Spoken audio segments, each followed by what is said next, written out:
찬송가 310장 찬양드림으로 화요일 새벽 기도회를 시작하겠습니다.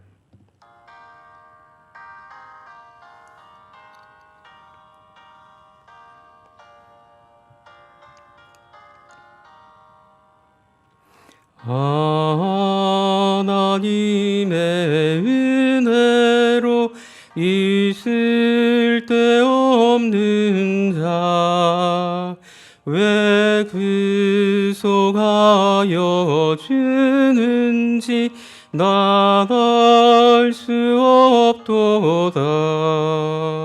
내가 믿고 또 의지하는 내 모든 형편 아시는 주님 늘 보호해 주실 것을 나는 확실히 아네.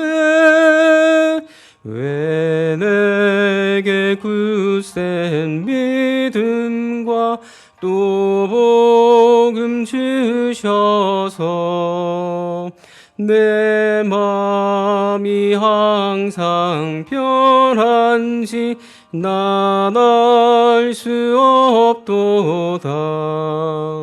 내가 믿고 또 의지하는 내 모든 형편 아시는 주님 늘 보호해 주실 것을 나는 확실히 아네. 왜 내게 성령 주셔서 내 마음 감동해 주 예수 믿게 하는지 난 알 수 없도다. 내가 믿고 또 의지하는 내 모든 형편 아시는 주님 늘 보호해 주실 것을 나는 확실히 아네. 주 언제 강림하실지 혹 밤에 혹 낮에 또 주님 만날 그곳도 난 알 수 없도다. 내가 믿고 또 의지하는 내 모든 형편 아시는 주님 늘 보호해 주실 것을 나는 확실히 아네. 함께 묵상하실 하나님의 말씀은 사도행전 5장 12절에서 26절까지의 말씀입니다. 사도행전 5장 12절에서 26절까지의 말씀 합독하겠습니다. 사도들의 손을 통하여 민간의 표적과 기사가 많이 일어나매 믿는 사람이 다 마음을 같이하여 솔로몬 행각에 모이고 그 나머지는 감히 그들과 상종하는 사람이 없으나 백성이 칭송하더라. 믿고 주께로 나아오는 자가 더 많으니 남녀의 큰 무리더라. 심지어 병든 사람을 메고 거리에 나가 침대와 요 위에 누이고 베드로가 지날 때에 혹 그의 그림자라도 누구에게 덮일까 바라고 예루살렘 부근에 수많은 사람들도 모여 병든 사람과 더러운 귀신에게 괴로움 받는 사람을 데리고 와서 다 나음을 얻으니라. 대제사장과 그와 함께 있는 사람 즉 사두개인의 당파가 다 마음에 시기가 가득하여 일어나서 사도들을 잡아다가 옥에 가두었더니 주의 사자가 밤에 옥문을 열고 끌어내어 이르되 가서 성전에 서서 이 생명의 말씀을 다 백성에게 말하라 하며 그들이 듣고 새벽에 성전에 들어가서 가르치더니 대제사장과 그와 함께 있는 사람들이 와서 공회와 이스라엘 족속의 원로들을 다 모으고 사람을 옥에 보내어 사도들을 잡아오라 하니 부하들이 가서 옥에서 사도들을 보지 못하고 돌아와 이르되 우리가 보니 옥은 든든하게 잠기고 지키는 사람들이 문에 서 있으되 문을 열고 본즉 그 안에는 한 사람도 없더이다 하니 성전 맡은 자와 제사장들이 이 말을 듣고 의혹하여 이 일이 어찌 될까 하더니 사람이 와서 알리되 보소서 옥에 가두었던 사람들이 성전에 서서 백성을 가르치더이다 하니 성전 맡은 자가 부하들과 같이 가서 그들을 잡아왔으나 강제로 못함은 백성들이 돌로 칠까 두려워함이더라. 아멘. 우리는 요즘 최초의 교회의 역동적인 모습을 보고 있습니다. 베드로의 설교를 듣고 어떤 날은 3,000명이 또 어떤 날은 5,000명이 세례를 받고 신자가 되었습니다. 이 인원만 하더라도 8,000명이죠. 예루살렘 교회는 폭발적으로 성장하고 있었다 이렇게 말할 수 있을 것 같습니다. 이런 추세로 간다면 하나님 나라가 완성되는 것은 시간 문제일 것 같습니다. 그러나 세상이 교회를 가만두지 않습니다. 우리 속에 있는 부패한 속성이 교회를 가만두지 않습니다. 교회는 외부적이고 내부적인 시련을 만나게 됩니다. 어느 시대건 마찬가지입니다. 이 시련이 꼭 나쁜 것은 아니고 이 시련을 통해 거품은 빠지고 진짜 교회가 되어간다라고 보시면 됩니다. 예루살렘 교회가 당한 외부적 어려움은 당시 유대 사회에서 가장 권위 있는 기관이었던 산헤드린 공회로부터 온 것이었습니다. 그들은 사도들을 체포한 후 예수의 이름으로 어떤 설교도 하지 말 것을 위협하고 경고했습니다. 그리고 돌려보냈지요. 누가 싫은 소리 한마디만 해도 기분이 상하는데 유대 사회에서 가장 권위 있는 사람들이 위협하고 경고했다고 하는 것은 사람들을 또 교회로 하여금 위축감을 느끼게 만들기에 충분했을 것입니다. 그러나 예루살렘 교회는 합심 기도를 통해 그 어려움을 극복하고 담대히 하나님의 말씀을 전하는 모습을 보여주지요. 그것으로 어려움이 끝이라면 얼마나 좋았겠습니까? 교회에 주어지는 더 큰 어려움은 종종 내부에서 발생합니다. 인간의 내부에 있는 죄성, 탐욕이 교회를 교회되지 못하게 만드는 더 큰 장애 요인이 될 때가 많이 있습니다. 옛 이스라엘 백성들에게 아간이 했던 일을 이제 아나니아와 삽비라 부부가 행하게 됩니다. 그리고 그들은 성령을 속인 대가로 심판을 받아서 각자가 그 자리에서 목숨을 잃고 말지요. 이로 인해 큰 두려움이 공동체에 임했다라는 사실을 우리가 어제 본문에서 확인한 바 있습니다. 하나님 나라가 완성되기까지 교회는 외부적이고 내부적인 어려움들을 반복해서 겪게 될 것입니다. 그래서 앞으로 어떤 어려움들이 또 다가오겠지라는 생각에 걱정이 앞서기도 합니다. 그러나 더 중요한 것은 그런 가운데서도 교회는 성장해 간다는 사실입니다.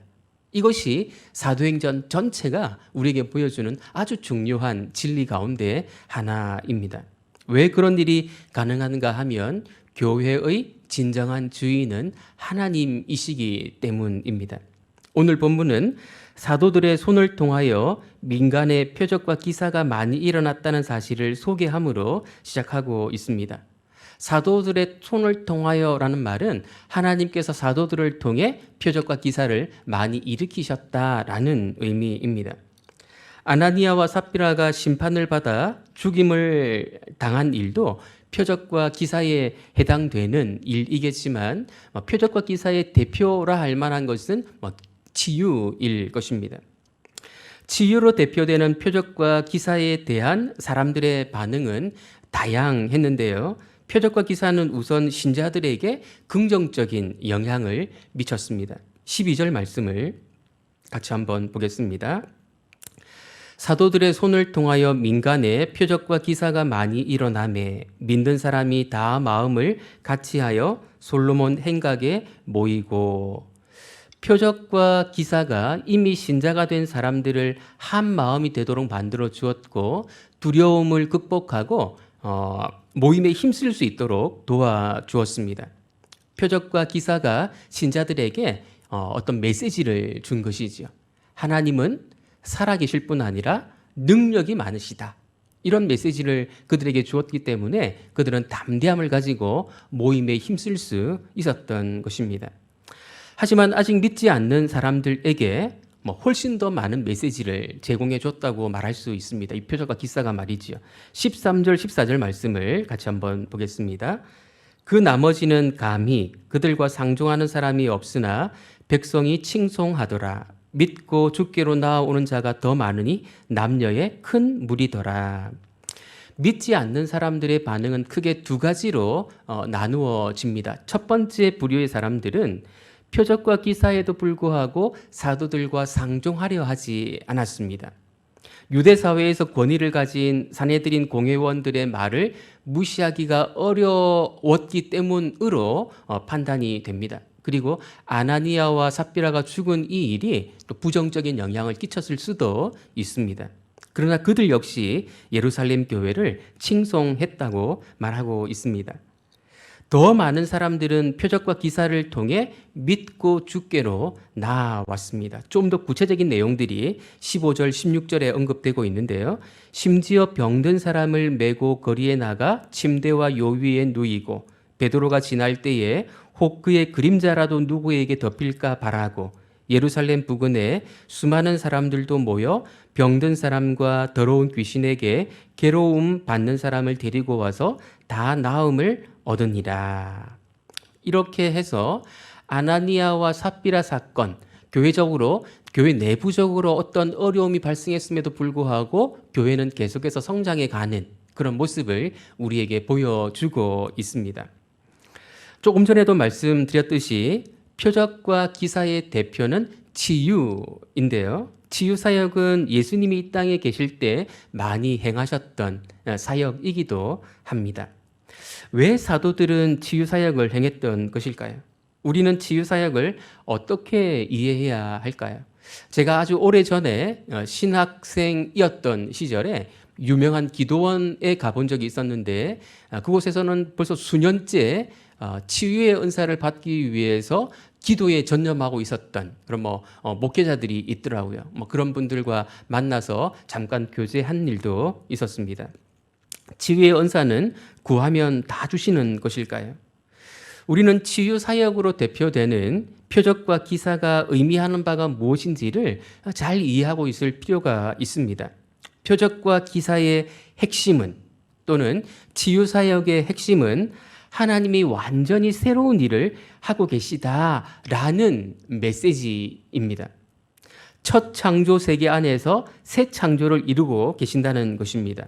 모든 표적과 기사는 앞으로 완성될 새 창조 세계를 미리 맛보게 해주는 역할을 합니다. 그때 우리는 회복된 몸, 완전한 몸을 입게 되는데 그것을 미리 부분적으로 경험하는 것이지요. 표적과 기사 그리고 치유를 통해서 말입니다.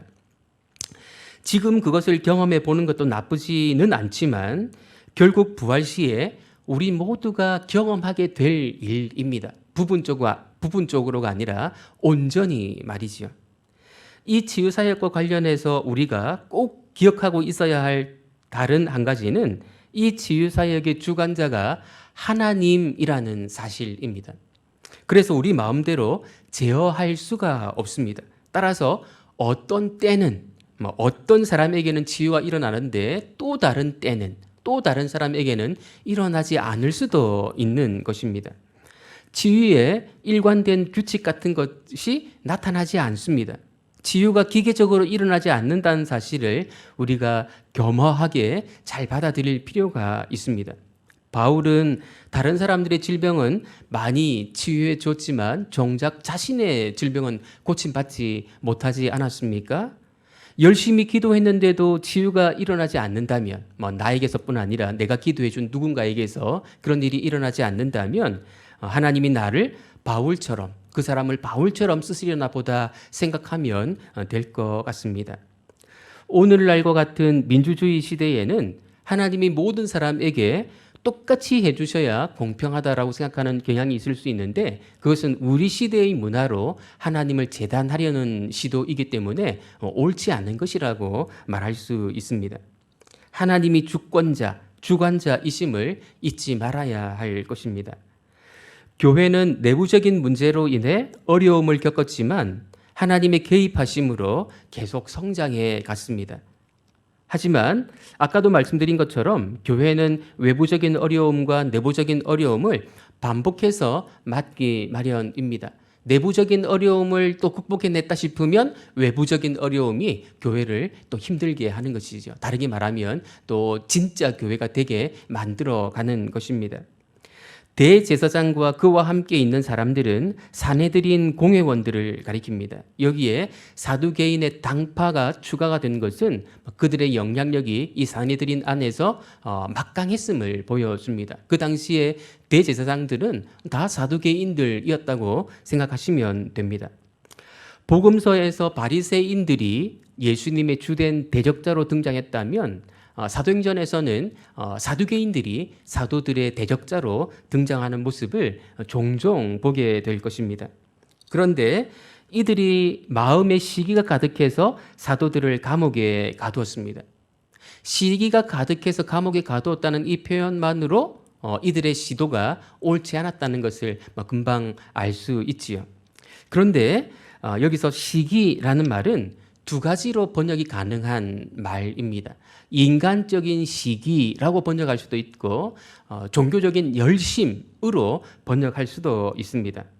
사도들의 높아지는 인기 때문에 인간적인 시기심이 생겨서 사도들을 감옥에 가두었다라고 말할 수도 있고, 유대교회에 대한 종교적인 열심 때문에 사도들을 감옥에 가두었다라고 말할 수도 있습니다.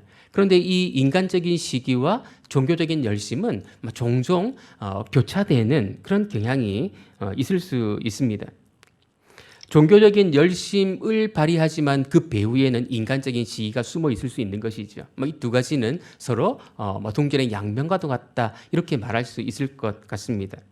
어쨌거나 그들은 사도들을 감옥에 가둠으로써 이 새로운 운동이 벌어지고 있는 것을 막으려 했고, 또 그들의 힘으로, 그들의 시도로 막을 수 있다고 그들은 생각했을 것입니다.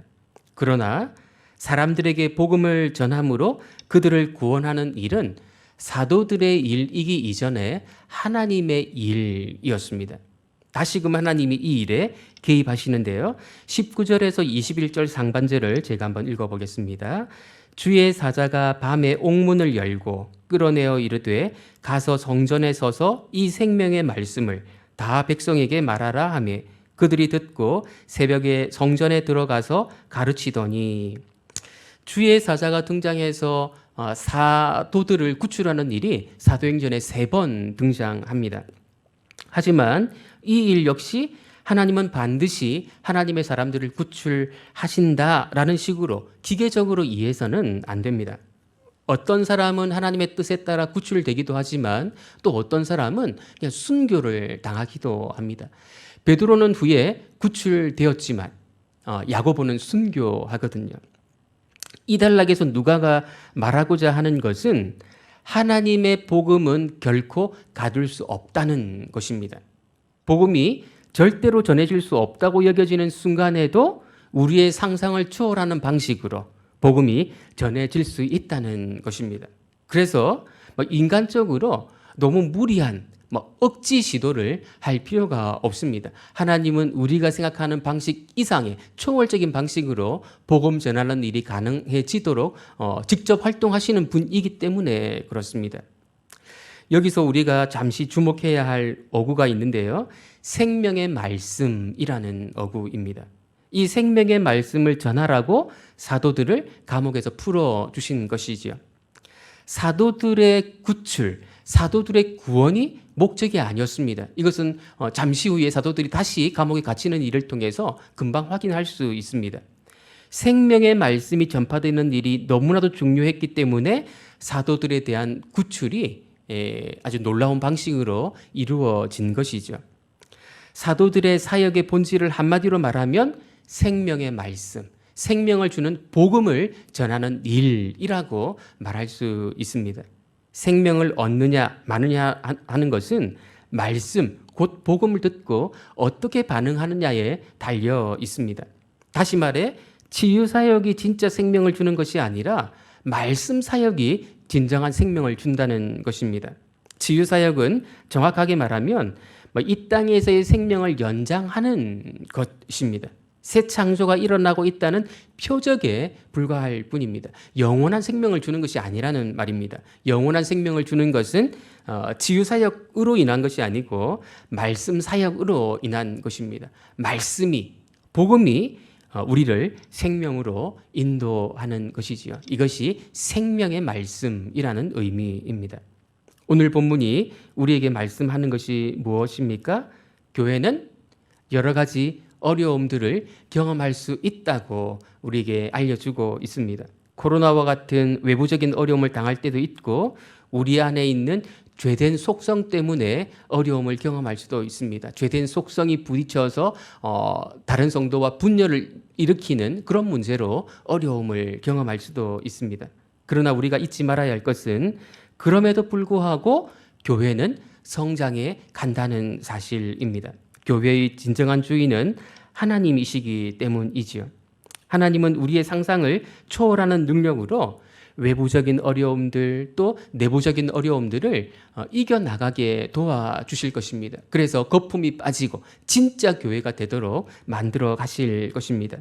겉으로 드러나는 어려움들을 보면서 교회에 실망하고 등을 돌리는 것은 너무나도 성급한 판단이라고 말할 수 있는 것이죠. 그 어려움 가운데에서 하나님이 어떻게 행하시는가에 주목하고 그 가운데서도 교회를 성장시켜 가시는 하나님의 역사를 바라볼 필요가 있습니다. 그렇게 해서 하나님에 대한 믿음이 더 견고해지는 것이지요. 하나님께서 어려움들에도 불구하고 교회를 성장시켜 가시는 이유는 무엇이겠습니까? 교회에 생명의 말씀을 맡기셨기 때문입니다. 생명을 얻게 하는 말씀, 생명을 얻게 해주는 복음을 전하는 사명을 교회에 맡기셨기 때문입니다. 표적과 기사를 허락하시는 이유도 생명의 말씀 때문이지요. 오늘 하루도 이 생명을 주는 말씀 안에서 살아가고 또 기회가 되는 대로 이 생명의 말씀을 다른 사람들에게 전하는 그런 복된 하루가 되시기를 예수님의 이름으로 축원드립니다. 기도하겠습니다. 하나님 아버지, 오늘 본문을 통해 우리 시대의 교회도 여러 가지 어려움들을 당하고 있는데 그 어려움들이 왜 주어지는가 하는 것을 알게 됩니다. 교회는 외부적이고 내부적인 어려움들을 늘 당해왔고 또 앞으로도 경험하게 될 것입니다. 이런 어려움들 때문에 교회가 더 하나님만을 바라보는 순수한 교회, 진짜 교회가 되어간다는 사실을 기억하고 이 어려움에 낙심하지 않게 도와주시고 이 어려움 때문에 하나님을 더 의지하고 더 믿음에 있어서 신실해져 가는 그런 우리 모두가 될 수 있도록 은혜 베풀어 주시기를 원합니다. 하나님의 그 인도하심을 따라서 오늘 하루도 살아갈 수 있는 저희가 되게 도와주시고 특별히 교회의 생명의 말씀을 맡겨주셨사오니 이 생명의 말씀을 또 우리 주변에 있는 다른 사람들에게 알려주는 이 중요한 이 사명을 잘 감당하는 오늘 하루가 될 수 있도록 은혜 내려 주옵소서. 코로나가 창궐한 이 시대 가운데에서 더욱더 생명의 중요성을 저희들이 인지하고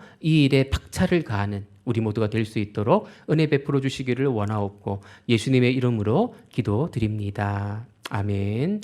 하늘에 계신 우리 아버지여, 이름이 거룩히 여김을 받으시오며 나라의 임하옵시며 뜻이 하늘에서 이룬 것 같이 땅에서도 이루어지이다. 오늘날 우리에게 일용할 양식을 주옵시고 우리가 우리에게 죄 지은 자를 사하여 준 것 같이 우리 죄를 사하여 주옵시고 우리를 시험에 들게 하지 마옵시고 다만 악에서 구하옵소서.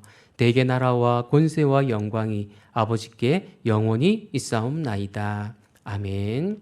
오늘 주신 말씀을 기억하면서 기도하겠습니다. 나에게 또 우리 교회에 있는 어려움들이 왜 주어진 것인지를 잘 생각해 보고 그것을 더 신실하게 나아가는 그런 계기로 삼을 수 있게 해달라고 같이 기도했으면 좋겠고요.